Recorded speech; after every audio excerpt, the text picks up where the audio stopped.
So welcome to another episode, right? Shouldn't we do something like go that? ahead, yeah. You like that? Mm-hmm. So welcome to another episode of Indie Intellect, a cup of smart. Yeah. A cup of smart. I feel like I need to say that with a British accent. That's probably a good choice. But I'm bad at a British accent. You know, you never get better if you don't try. I'm not going to try right now. Thumbs up for Joel's accent. Okay.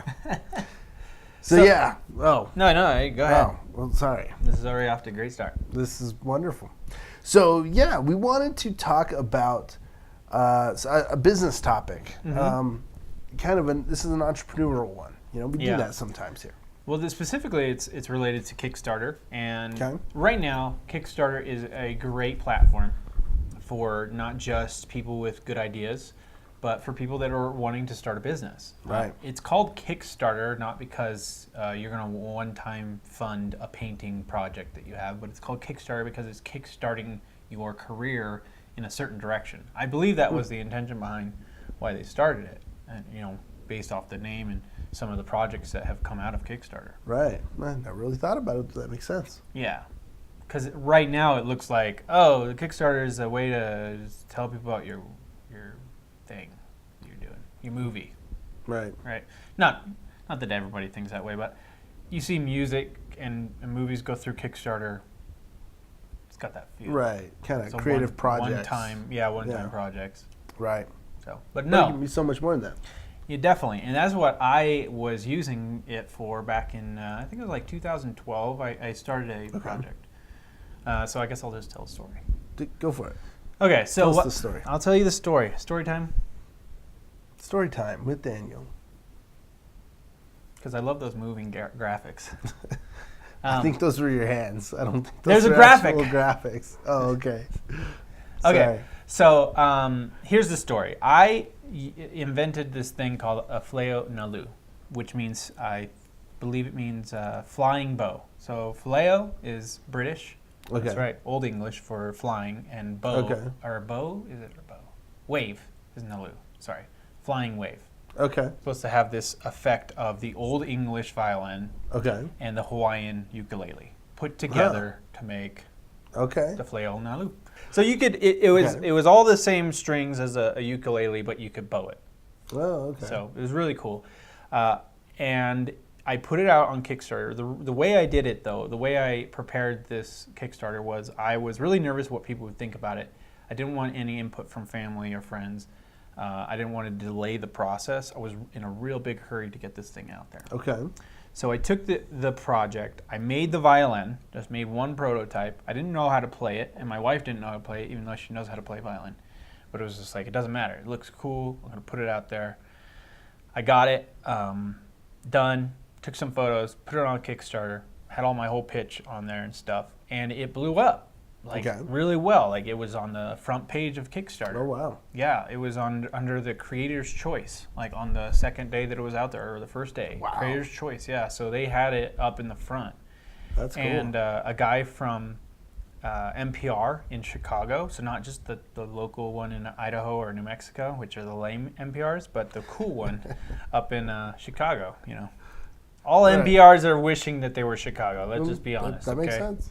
So, he was from there. He started his own podcast. One of the producers started his own podcast. I forget what it was called, but he wanted an interview with me. Very cool. He had one thing, is he wanted to hear this instrument that I didn't know how to play and my wife didn't know how to play. Right. And because it's a podcast, you've got to hear something like that. I couldn't play it. My wife couldn't play it. I had some people over because I was like, I got to get this interview. They couldn't play it. Nobody could play this thing. Oh, man. Basically, my whole idea of I just got to get out there and not worry about it fell apart at the seams because there was a lot of people that were excited about it. And they're like, I bet I could get my whole community, but can you get a video of somebody playing it so I can show it to people? Right. And I was like, no, I can't, because nobody knows how to play this thing. And to this day, no one knows how to play it. Man. Because it never finished. Okay. So that was me going at it alone. I feel like there's a lot of practical lessons that for me came out of that, especially after going through what we've talked about a few times, this G5T course. Right. It changed my mindset. Robert Kiyosaki, Harv Eker, change my mindset on how to scale and be productive and put ideas out in the world and how that works. Okay. So you said go it alone. This is your idea, your project. You know how to do the actual woodwork. Mm-hmm. What would not going it alone look like? Well, I guess what I would have done different is I would have at first, instead of just being in a rush, some of it had to do with financials. I was like, I have 30 days to get this thing done, and then I have to start a new job. And so I wanted it to be done before then so I could know whether or not to take the new job. But I ended up taking a new job in the middle of the campaign anyway, so it didn't really work out. So I shouldn't have done it that way. I should have just not cared about the new job or money. I should have just been like, this project will work if I make it work, if I give it the time it needs. So it's not only going it alone, but it's rushing things. And I think when we don't have any accountability, when we don't talk to people about our project, they can't give us advice on pacing. Right. And accountability. I mean, you said that's Mm-hmm. kind of a key. Somebody else, just the knowledge that somebody else knows, and you might look dumb if you don't.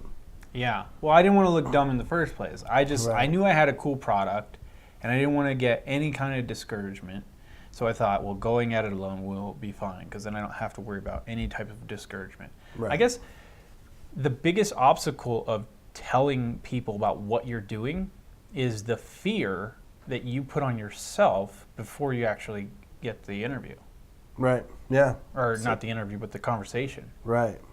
So you got to Jedi mind trick yourself. To say, it's going to be okay, even if they criticize you.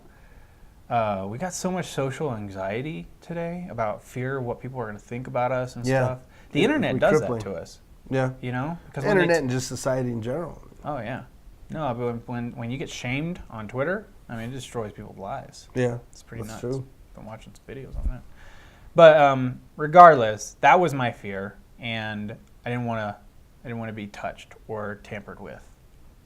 And so I didn't do that. But if I would have done that, they would have had some advice, hopefully. And maybe somebody would have known somebody that could play the thing or that was really good at playing instruments. I knew a guy that was good, but I didn't have time, or I didn't want to invest in trying to go find him and get him to play this thing. Right. And shortly after launching the project, a ukulele group wanted to see my ukulele. Like this whole group of people, they wanted to play it, they wanted to mess around with it, and that's really cool. Yeah, I mean, if I would have had the time to do it, because it's 30 days, right? 30 days, I didn't have enough time to actually go to the group and have people learn it and stuff like that. Right. So there was just a lot of opportunities that came after I announced the project that were there that I had, but I missed them because I was in too much of a rush. Okay. So who would you have been able to bring along with you on this journey that would have made it more successful? Well, the specific one would be people that knew the industry, the ukulele players. They would have come in and actually played my instrument, gave me some tips on like, first of all, I made a bigger ukulele. There's a smaller one, which I think would have been a lot funner for people, and it would have been a little bit cheaper to make. So I made like 3 of them instead of just one big one. Right, okay. So if I would have known that, if I would have talked to people about that, because I just didn't know anything about ukuleles, except for what I read on the book and, watching people play ukulele. I didn't really even know the difference. Okay. So some practical understanding. I mean, think about it. I don't even know how to play instruments. I should be talking to instrument people. Yeah, it's instrument really people. I don't even know what they're called. Musicians. Musicians. Instrument people. Yeah, it's important that you have the expert knowledge in all the areas of the project. So mentorship is an aspect that I think is really, really important. But a lot of times when mentorship is presented, it's always by like a guru or a guy that's got a paid mentor thing, coaching type of. Yeah, so it's always like the guys are just trying to sell stuff. No, I mean, like I think it's. I hate to say this, but this is how the world works. Okay, people. Poor people don't have mentors. Rich people do. Yeah. What about Goodwill Hunting? Yeah, he was poor. And he got a mentor, and he rejected him the entire time. Oh, yeah, that's right. So, That's just how it is. I mean, sometimes when we think, well, why are they rich and stuff, you got to look and see what they're doing that's different than us, Right, you know, right. and us. And I am associating myself with poor people because, I'm not rich. I'm richer than the guy living in a box, but no millionaire. And I work, 50, 60-hour weeks, so I don't consider that a rich lifestyle. Right. So, mentorship, big part of success. So if your goal is to be successful in what you're doing, not necessarily be a millionaire, but like you want to write an album, you want to be inventing something, you want to do something, a mentor is going to help you get that process done. That's how people get through high school. They have teachers. That's Right. basically, Yeah. that's the basic Okay. form of mentorship, Right. is a teacher. That makes sense. Yeah. Now, okay, so finding a mentor, that can be sometimes a little tricky. But say you find a mentor, what's to keep somebody from stealing whatever idea you have? That is the hard part. I was recently involved in a group, a couple guys that were trying to do a coffee thing, and one of the guys decided he didn't want to be part of it anymore, and because of some conflicts, and Right. bam, business goes under. That kind of stuff happens all the time, Right. and it is the hard part about mentorship. But it's a risk you have to take, because really, I think there are more success stories of people seeking out help Right. than there are success stories of people going at it completely alone, with maybe the only other person being their wife. Right. Okay. Yeah, Dave Ramsey says the only ship that sinks is a partnership. Right. But I've been in partnerships that went well, been in partnerships that didn't. So I wouldn't say that that's a good blanket statement, personally. Yeah, it's funny. This partnership's so far so good. Yeah. I mean, once money gets involved, probably fail. But right now, well, there's nothing to fight It'll over. We're probably good. fail. Thanks for No. the vote of confidence. I know a lot of it, huh? No, I do think it's just like, come on, really, look at the world's history. There are a few billionaires out there that did everything by themselves. A Right. few of them. And you could make the argument that really there Still aren't. didn't. Right. Yeah, they had teams under them. Maybe they were the head guy, but usually they have some kind of mentor. Right. Usually they sought the help from their friends and family. Say you reach out. So it sounds like to me you have a couple different types of people that you can bring in on something. So like a mentor, like somebody who's above you, peers to get ideas off of, and other people to kind of Be a team. and truth test your ideas. Mm-hmm. Kind of filter and say, as a member of the general public, I don't think I would be interested in this product or idea Right, or whatever. your demographic. Demographic. Just right. pulling in your demographic in the first place, like finding the people that you think would buy your product and asking them about it. Right. And a lot of times you're a member of your own demographic, but it's Right. still good to check. Now, what about if you have what about a non-compete sort of situation? So say you have this great idea. Mm-hmm. Is it necessary to have people? Do you think it's necessary? Sign those things? I mean, why not? I don't think there's any problem in taking the legal actions behind it, unless you're going to scare people away. But if you're going to scare somebody away because you're making them sign a paper that says they won't compete with you, then they're probably a shady person in the first place. That's possible. You yeah. really want to work with people that are more secure and more smart. All more smart. And just better than you, Okay. I guess. That understand more about what you're doing than you do. Okay. That's going at it alone would be safer if everyone that you're trying to associate with you is worse than you. Okay. And I think that's what people normally do. That's why people say, I'd rather go at it alone, because the peers that they've surrounded themselves with are worse off than they are. Because they're the one with the idea. The rest Right. of their peers are just a bunch of bums and losers. No That makes offense sense. to your friends. I've also heard it said from a person on a podcast that even if you shared this idea the chance that somebody else will actually execute on it is really low. Yeah. Because one, they don't necessarily have the passion for it, you do, and the general public's just, they're not executors. They're not going to actually go out there and get it done, or they would have done that for themselves a long time ago. Yeah, I think it's there's a figure that I don't know, but it's like 99%. It's a huge amount of people only ever read the first chapter of a book that they buy. So people don't even have enough initiative to finish a book. Right. And I think that's in the self-help, but that might even be in like fiction too. I mean, it's possible. People, they don't like a challenge, and reading is a challenge. Yeah. Take time. Finding the pick up a time book, can be the challenge. get a bookmark. Man, seriously, the bookmark part, that's what gets me. Like, I don't have a bookmark, I lost my place, I'm not going to read. I just tear a piece of paper off or whatever and use it as Usually receipts. Receipts make good bookmarks. Anyway. It's true. So, okay. I get where you're coming from. So, So collaboration. Collaboration's good. But like I said, it makes sense why people are so scared of doing these things, because one, they don't seek out mentorship, right? It's a poor mindset. They don't want help because they think they can do it on their own. Right.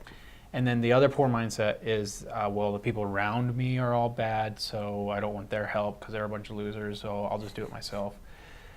Which may be correct. But yeah, that's a good philosophy. People that fail are the ones that do seek advice from bad sources. So maybe the answer is surrounding yourself with a different set of people. Yeah, you are the average of the 5 people you hang out with is a popular quote, but there's a lot of truth in that. And if you're hanging out with people that are constantly complaining about the field that you love, not to diss on any of my fellow YouTuber friends, but sometimes we all get caught up in this, things aren't working out for me on YouTube cycle. Right. And really what we need to be surrounding ourselves with is conversation that promotes us being successful on YouTube. And sometimes if you're in a group where that's all people do is talk about how they're failing, you need to move on to a different group. Yeah, absolutely. I hate to say it, because we have lots of friends, but sometimes if it's holding you back from putting out your message and helping people to the most that you can, Yeah. A lot of times being a part of that group is going to imply sticking it out. So sometimes that will take care of itself, but I wouldn't sit around and wait for that to take care of itself. I'd be proactive on that. Yeah. And I'm not talking about like social disorders either. Like if you're part of a group and you want to serve people that have mental disorders because you also have a mental disorder, that's where I'm at. I feel like anxiety is a part of my mental disorder, and I'm not going to be like, well, these people are all complaining about anxiety. Like, no, that's people I want to be around because I want to serve them as well as serve myself. I think there's some practice there, but it's more that, YouTube will never work. This stuff doesn't work. It all just a bunch of baloney. That's different than talking about disorders or fear. Talking about fear is totally different than complaining about how nobody watches your videos. Right. Yeah, that makes sense. Is the overall kind of goal of the group, and are they really doing things towards bettering themselves? Well, that's what you want to look for. Maybe they have a disorder, but maybe they're looking to better themselves. Well, that's an example of a positive attitude, and that's kind of what you're saying, right? Yeah. You want to surround yourself with people with a positive attitude about whatever, not a negative one. Yeah. So basically, don't hang out with PewDiePie. Okay, so those are my ideas on it. Okay. And I'm not like a raging success, but I have surrounded myself with people that encourage me and push me in a direction. And everything, Seth Godin talks. Seth Godin is one of my mentors. I listen to him. That's the best I can do. But he talks about the long cut. Everyone's always trying to take the shortcut and figure out how can I be successful as fast as possible. Right. And I'm all about the fast fail or fast success because you don't want to drag something out too long. Mm-hmm. But at the same time, if you believe in something and that's actually what you want to do, then it's better to stick it out and put in the long effort to build that. Right. So you're going to need mentors and people to encourage you, and you're going to need a community behind you in order to do those things. So going at it alone for 7 years, you'll never be successful. It'll be way too hard. You've got to have at least somebody, one person behind you to push you to go forward. Yeah, absolutely. For some people, that's a spouse or a significant other. For some people, you know, it's your social circle, a good, positive, uplifting social circle. Or a bald dude with beard. So anyway, let us know what you think. Did we miss something on this topic, or do you just completely disagree with us? Yeah.